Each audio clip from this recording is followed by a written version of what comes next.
गणिका एक वैश्या थी जो शहर के एक बाजार में रहती थी। वह सदा पाप कर्म करती थी। उसके रूप और यौवन सब बाजार में बिकते रहते थे। वह मंदे कर्म करके पापों की गठरी बांधती जा रही थी। जब शाम हो जाती तो उसके घर में रौनक बढ़ जाती तथा महफिल सजी रहती। रात को दिया जलते ही वह हार श्रृंगार करके अपने सुंदर यौवन को आकर्षित करती हुई बैठ जाती। भक्तों ने वचन किया है कि तोते को पढ़ाती हुई गणिका भवजल से तर गई। वह परमात्मा के नैनों की पुतली बनी। वह भक्तों में गिनी जाने लगी। उसका ऐसा जीवन बदल गया। उसके पाप एवं नरकीय जीवन में से निकलने की कथा इस प्रकार है। वह बुरे कर्मों में व्यस्त हुई जीवन को ही भूल गई थी। मनुष्य जीवन के मनोरथ का उसे बिल्कुल भी ज्ञान नहीं था। एक दिन एक साधु जिसके पास एक तोता था वह आ गया। कहते हैं कि वह साधु नगर से बाहर रहता था। वह भीड़ भाड़ में कम ही आता। उस रात इतनी वर्षा हुई कि वहाँ ऊंची नीची धरती जल थल दिखाई देने लगी। साधु ने देखा कि सर्दी से उसका तोता भी मरने लगा है। यह तोता उसको प्राणों से भी प्यारा था क्योंकि वह राम राम जपता था। उसने तोते के पिंजरे को उठाया तथा नगर की ओर चल पड़ा। उसने अपनी गोंदली तथा अन्य वस्त्र ऊपर लिए हुए थे। कुदरत की शक्ति का मुकाबला करना उसके वश से बाहर था। वह पैदल चलता हुआ नगर आ गया पर कोई ठिकाना ना मिला। रात का समय था। सब लोग अपने अपने घरों में द्वार बंद करके बैठे हुए थे। गणिका का घर आया। दिया जल रहा था। द्वार भी खुला हुआ था। वह राम का नाम लेकर भीतर चला गया। गणिका उसे देखकर मन ही मन बहुत प्रसन्न हुई। उसने सोचा कि वर्षा और तूफान में भी उसके पास ग्राहक आया है जो उसके तन का सौदा करेगा और उसको पैसे देगा। उसने बड़ी खुशी से कहा, आओ मेरी आँखों में बैठो, मैं आपका रास्ता देख रही थी। गणिका की यह बात सुनकर और उसके रूप तथा श्रृंगार को देखकर साधु बड़ा हैरान हुआ। साधु ने गणिका से कहा, पुत्री, बाहर वर्षा बहुत हो रही है जिस कारण मेरी झोपड़ी बह गई। मैं अपने तोते सहित सहारा लेने आया हूँ। पुत्री शब्द से गणिका का पापी मन काँप उठा। वह एक बार काँपी तथा फिर मायूस होकर बोली, आपने रात ठहरना है। हाँ पुत्री, हमने रात ठहरना है। हर एक आत्मा परमात्मा का अंश है और शरीर आत्मा का घर। शरीर को आश्रय देना, नेक मार्ग पर चलना होता है। पुत्री, परमात्मा ने तुम्हें सुख के सभी साधन दिए हैं। तुम उसे याद करती होगी। साधु सहज स्वभाव बोलता गया।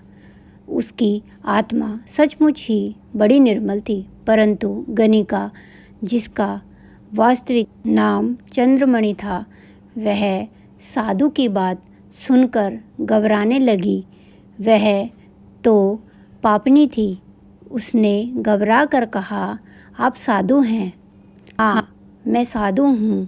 मेरे मालिक ने मुझे साधु बनाकर अपने नाम के सिमरन में लगाया है। वही मालिक सबका जीवन दाता और अन्नदाता है। गणिका के मन में भी कुछ नेक भाव आए क्योंकि उस दिन से पहले उस जैसा साधु महात्मा पुरुष पहले कभी भी उसके पास नहीं आया था जो उसको पाप कर्म की ओर न लगने देता। उसके पास वही पुरुष आते जो उसके तन का सौदा करके उसके मैले मन पर और अधिक मैल फेंक देते। उस दिन गणिका सुबह स्नान करके घूमती रही। वर्षा अभी भी हो रही थी। आप साधु हैं, भगवान के भक्त हैं, ठीक है, आओ बैठो और भीगे वस्त्र उतार कर दूसरे वस्त्र पहन लो। गणिका को शायद जीवन में पहली बार साधु की सेवा करने का अवसर मिला है। आओ, क्या पता मेरे जीवन में ऐसी घटना होनी होगी। यह कहकर उसने साधु के भीगे वस्त्र उतरवाए और उसे गर्म वस्त्र दिए।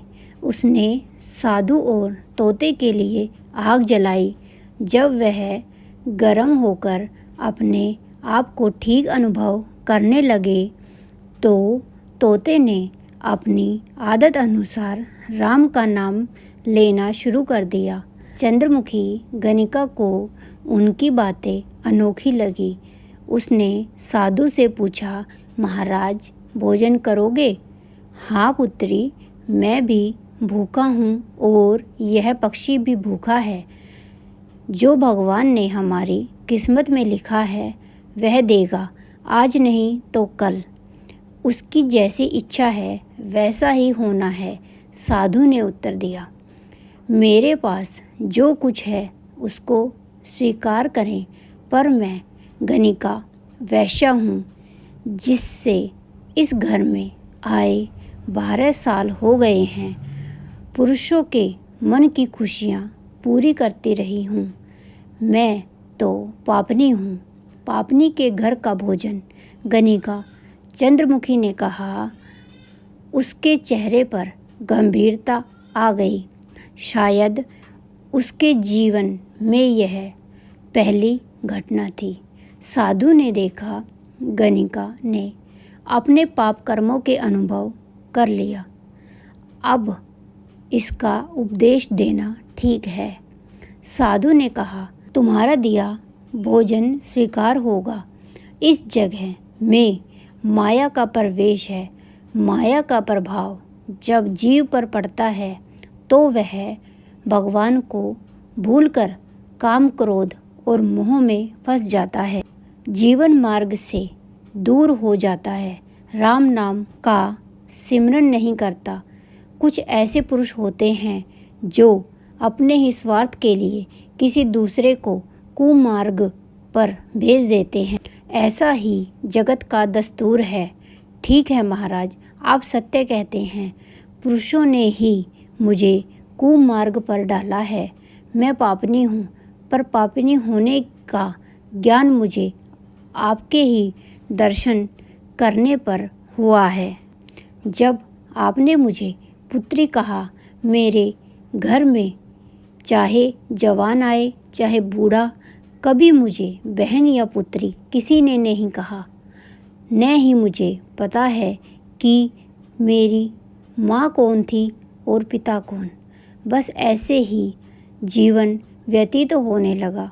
वर्षा होते 2 दिन हो गए, लेकिन वह नहीं आए जो अपने स्वार्थ के लिए आते थे। इस प्रकार गणिका चंद्रमुखी को ज्ञान होता गया। उसका शरीर और मन कांपने लगा। उसमें एक महान परिवर्तन आ रहा हो। एक दर्द और पीड़ा हो रही थी। मतलब ही तो सब कुछ है। इस समाज की जान है। मुझे और मेरे तोते को मतलब था आसरा लेने का। हम चलकर आ गए। इस मतलब के 2 रूप हैं, एक तो मायावादी तथा दूसरा ईर्ष्यावादी। अगर जीवन को यह मतलब हो कि उसका जीवन अच्छा बने तो वह राम नाम का सिमरन करने के लिए साधु संतों के नेक पुरुषों की संगत करें, सेवा का भाव अपने मन में रखें, धर्म और समाज की मर्यादा कायम रखें तो ठीक है।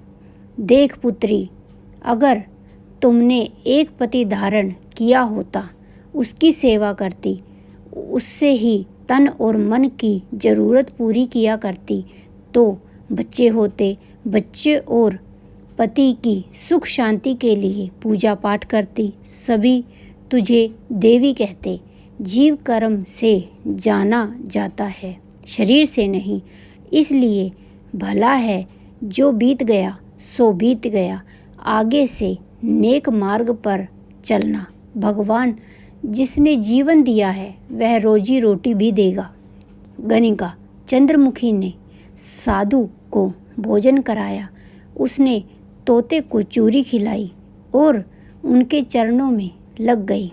साधु की संगत ने उसके मन को बदल दिया था, उसको पापों का एहसास करा दिया। इसलिए तो सद्पुरुष हमेशा कहते हैं कि सदा साधु संगत, गुरु पीर, नेक पुरुषों की संगत करनी चाहिए। साधु संगत का ऐसा फल है कि जो गणिका के मन पर प्रभाव डाल गया, वह सारी सारी रात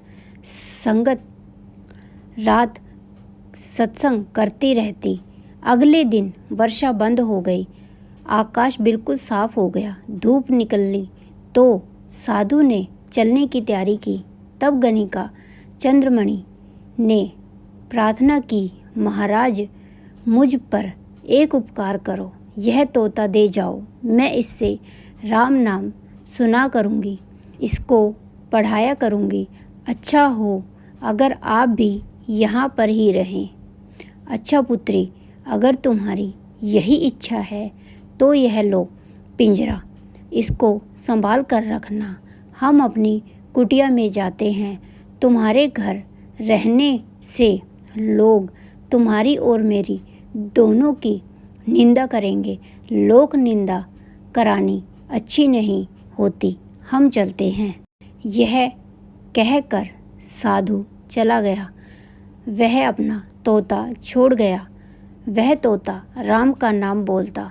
गणिका कहती, बोल गंगा राम राम राम। गणिका चंद्रमणि को ऐसी लगन लगी कि वह दिन रात गंगा राम को राम नाम का पाठ पढ़ाने लगी। उसका मन पाप कर्मों से हट गया। उसने राम नाम की धुनी गानी शुरू कर दी। धीरे धीरे उसकी बैठक खाली रहने लगी और राम नाम की गूंज आने लगी। उसे तन और मन की होश न रही। वह भूखी ही राम नाम जपती रहती। गणिका चंद्रमणि की भक्ति देख कर भगवान प्रसन्न हो गया। उसने चंद्रमणि को अपने पास बुलाने के लिए एक बहाना बना लिया।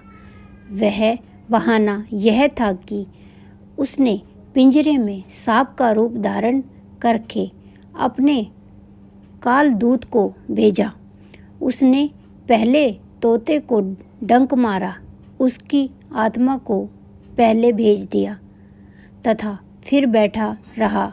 गणिका उठी, उसने तोते को बुलाया, बोल गंगा राम राम राम, पर उसका कोई जवाब न आया।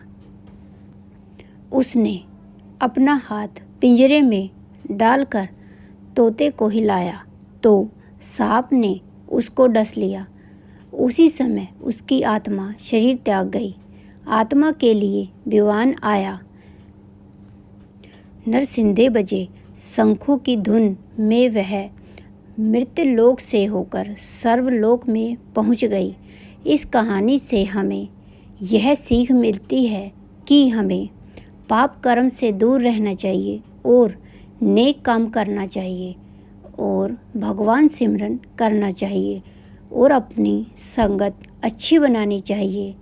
अगर आपको मेरी वीडियो अच्छी लगे तो चैनल को सब्सक्राइब करें, वीडियो को लाइक करें। धन्यवाद।